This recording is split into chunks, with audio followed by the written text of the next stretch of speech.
monsters! Magto-toy unboxing naman tayo ngayon. May nagpadala sa amin ni Will, G.I. Joe Classified Series. Napanood nyo na ba to? Yung Snake Eyes.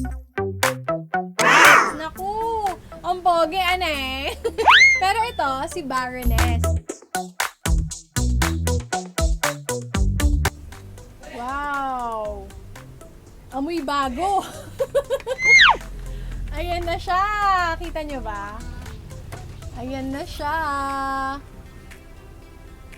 G.I. Joe Origins pala tong classified series nila, ha. So, tanggalin na natin si Baroness. Ito talaga yung kapag nagtotoy unboxing ka, mahirap sila alisin dun sa white, eh, no? Paano ba?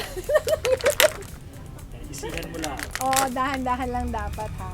Ilabas. Uy, ang ganda niya. Si Baroness, si Tokyo to, eh. Mas kilala ko siyang Tokyo, guys. Ayan. At meron siyang tatlong weapon.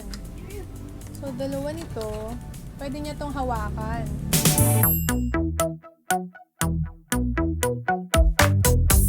So, ayan, nakabit ko na yung dalawang swords ni Baroness. At nakita ko, meron din siyang detail na ganito sa likod. Oh. So, yan yung lalagyan ng sword, I think. Ayan, dalawa rin. And, meron siyang shades at barrel. Lagay na rin natin, ah. Cute ng shades, grabe.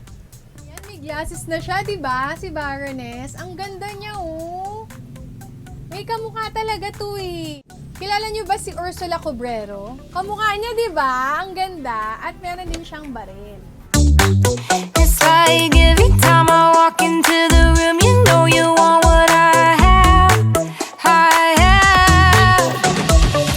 Turn it on, turn it off. Can't tell if I love you right back. Moving in, moving on. Turn it on, turn it Ay, nandiyan pa pala kayo. So, para sa mga G.I. Joe fanatics dyan, isa to sa mga must-have action figure. Ang ganda!